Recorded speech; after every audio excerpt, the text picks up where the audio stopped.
बाल विकास की सीरीज को आगे बढ़ाते हुए आज का मोस्ट इंपॉर्टेंट क्वेश्चंस हम डिस्कस करने वाले हैं और इसी क्वेश्चन से कम 5 या 10 क्वेश्चन सॉल्व हो जाएंगे। कैसे? क्योंकि ये क्वेश्चंस पूछा गया आपके सभी स्टेट के एग्जाम में। क्वेश्चंस क्या था? प्यागे के सिद्धांत के अनुसार निम्नलिखित में से कौन सा किसी के संज्ञानात्मक विकास को प्रभावित नहीं करेगा, यानी कि according to Piaget theory which one out of the following will not influence one's cognitive development. ठीक है, यानी कि कॉग्निटिव डेवलपमेंट को प्रभावित नहीं करेगा अकॉर्डिंग टू ऑप्शंस। जल्दी से देखिए, क्या ये सोशल एक्सपीरियंसेस यानी कि सामाजिक अनुभव है, मैचुरेशन है, परिपक्वता है, एक्टिविटी गतिविधि है, लैंग्वेज यानी कि भाषा है। जल्दी से बताइए जो कॉग्निटिव डेवलपमेंट को प्रभावित नहीं करेगा। जल्दी से देखिए इसका सही आंसर क्या होगा। 3 सेकंड सभी के पास रहते हैं। अगर आपने अपना आंसर भाषा सोचा है, इनकी लैंग्वेज, आपका आंसर बिल्कुल सही है, लेकिन बाकी के ऑप्शंस भी आपको क्लियर होने चाहिए। ठीक है, अच्छे से हम डीपली डिस्कस यहाँ पर करने वाले हैं। ठीक है, लेकिन आगे बढ़ने से पहले मैं आपको बता देता हूँ कि टीजीटी जेवीटी कमीशंस के लिए आप लाइव क्लासेस ज्वाइन कर सकते हैं। लाइव क्लासेस के साथ साथ रिकॉर्डेड क्लासेस भी आपको मिलती हैं, जिन्हें आप अपने टाइम के अकॉर्डिंग कहीं भी देख सकते हैं। पूरा का पूरा कंप्लीट एनालाइज आपको टॉपिक्स मिलते हैं एक्सपर्ट्स के अंडर। टेस्ट लगाने का पूरा पूरा मौका आपको मिलता है जब तक आपका एग्जाम नहीं होता, और ये सारे के सारे स्टडी एक्सेस भी आपको मिलता है। ठीक है, एक्सपर्ट्स के अंडर ये सारी चीजें आपको मिलती है। और हिमाचल प्रदेश पटवारी का एग्जाम भी आने वाला है। ठीक है, उसका बिल्कुल कोर्स जो है फ्री है। ठीक है, यहाँ पर सारी जानकारी के लिए व्हाट्सएप कर लीजिए और हर महीने भारी भरकम फीस और महंगे कोचिंग संस्थानों में जाने से बचिए। तो टॉपिक के ऊपर आते हैं। टॉपिक सिंपल सा है, ठीक है, कि कॉग्निटिव डेवलपमेंट को प्रभावित नहीं करेगा, यानी कि भाषा को प्रभावित नहीं करेगा। ठीक है, देखते हैं यहाँ पर और क्या चीजें हैं जो मेंशन की गई हैं। देखिए, जिन प्यागेट ने विभिन्न आयु वर्ग के बच्चों के बीच संज्ञानात्मक विकास का एक व्यवस्थित अध्ययन किया और उन्होंने इसे विभिन्न विकासात्मक चरणों में वर्गीकृत किया है। अब ये कितने स्टेप्स हैं डेवलपमेंट स्टेजेस के, ठीक है, जो यहाँ पर डिस्क्राइब किया गया है प्यागे के अकॉर्डिंग। ठीक है, तो हम सारे टॉपिक्स को अच्छे से देखने वाले हैं। देखिए, पियागे ने 4 कारकों की पहचान करता है, जैसे आपका जैविक परिपक्वता हो गया, ठीक है, यानी कि बायोलॉजिकल मैचुरेशन हो गया, सक्रिय अन्वेषण गतिविधि हो गया, एक्टिव एक्सप्लोरेशन एक्टिविटी हो गया।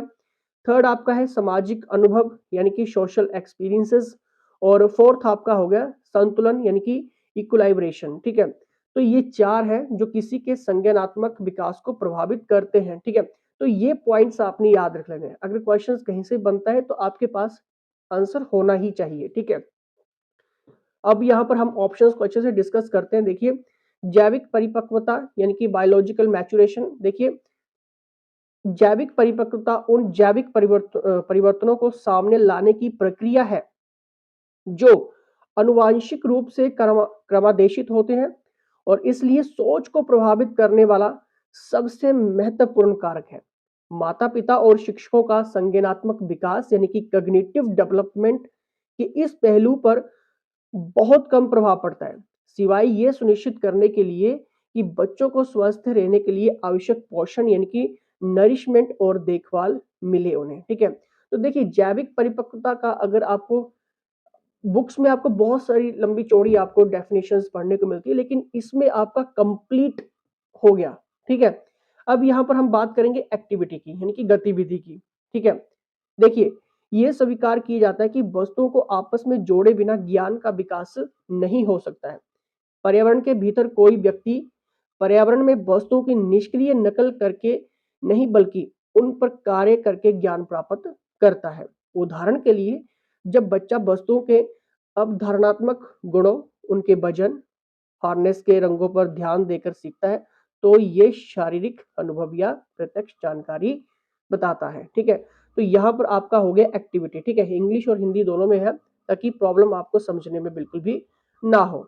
अब यहाँ पर हम बात करते हैं सामाजिक अनुभव यानी कि सोशल एक्सपीरियंसेस। ठीक है, देखिए, प्यागे का मानना था कि संज्ञानात्मक विकास और सामाजिक अनुभव अंतः अहंकारी भाषण, ठीक है, यानी कि ईगोसेंट्रिक स्पीच को समाप्त कर देते हैं। साथियों के साथ बार बार असहमति के दौरान बच्चा समझता है कि दूसरों के दृष्टिकोण और उनके दृष्टिकोण से भिन्न हो सकते हैं।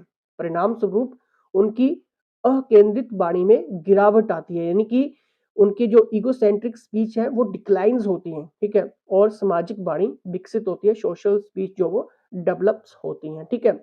तो सामाजिक अनुभव भी आपने यहाँ पर अच्छे से समझ लिया, ठीक है, क्योंकि इनको ज्यादा एक्सप्लेन करने की जरूरत नहीं है, ठीक है, क्योंकि ये ऐसी चीजें जो अगर आपको शॉर्ट तरीके से समझाई जा रही है, ठीक है, तो ये इजिली आपके दिमाग में जो फीड हो जाती है, ठीक है। अब यहाँ पर हम बात करेंगे इक्विलाइब्रेशन, ठीक है, यानी कि संतुलन। देखिए प्यागे के अनुसार सोच में वास्तविक परिवर्तन संतुलन की प्रक्रिया के माध्यम से होते हैं, यानी कि thinking take place through the process of equilibration, ठीक है।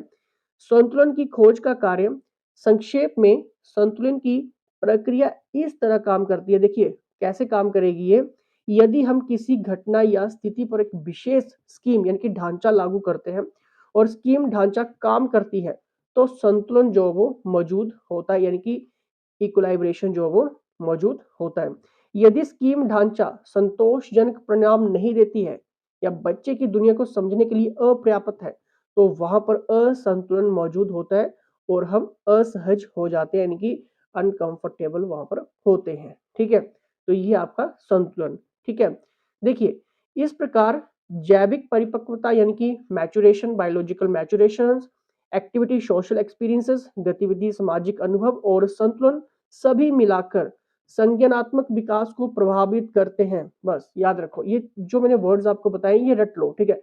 अगर यहाँ से क्वेश्चन आता है तो इन्हीं वर्ड्स से आपको क्वेश्चन आएगा, ठीक है।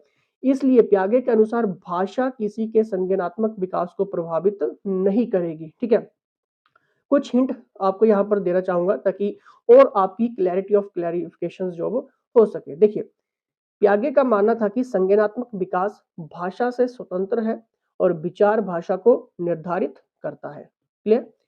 प्यागे के अनुसार विचार पहले उभरता है और भाषा मध्यस्थ बन जाती है जो साधन प्रदान करती है जिसके द्वारा बाद की अवधारणाओं और वैचारिक सोच को आगे बढ़ाया जाता है, ठीक है। नेक्स्ट आपका है, वो इस बात पर जोर देते हैं कि विचार न केवल भाषा को निर्धारित करता है बल्कि उससे पहले भी आता है, ठीक है। तो जो मैंने आपको यहाँ पर अभी पॉइंट्स बताए हैं इन पॉइंट्स को अच्छे से पढ़ लेना, ठीक है। अगर क्वेश्चंस बनेगा, ठीक है, तो आपके पास आंसर होगा। फ्री अगर आपको व्हाट्सएप ग्रुप ज्वाइन करना है तो लिंक डिस्क्रिप्शन में है, ज्वाइन कर सकते हैं। और अगर आपको पूरा का पूरा कंप्लीट एक्सेस एक्सपर्ट्स के अंडर पढ़ना है, ठीक है, हर महीने भारी भरकम फीस और महंगे कोचिंग संस्थानों में जाने से बचना है तो यहाँ पर व्हाट्सएप कर लीजिए। और जितने भी बाकी के अदर एस्पिरेंट्स है जो एग्जाम की तैयारी कर रहे हैं उनके साथ एग्जाम टेस्ट लगाइए, ठीक है, हर एक क्वेश्चन रीड आउट करिए, ठीक है, तो आपकी और ज्यादा यहाँ पर क्लैरिटी हो पाएगी। उम्मीद रहेगी ये इस क्वेश्चंस के माध्यम से बहुत कुछ क्लियर आपका हुआ होगा। फिलहाल इसी के साथ जय हिंद, जय हिमाचल।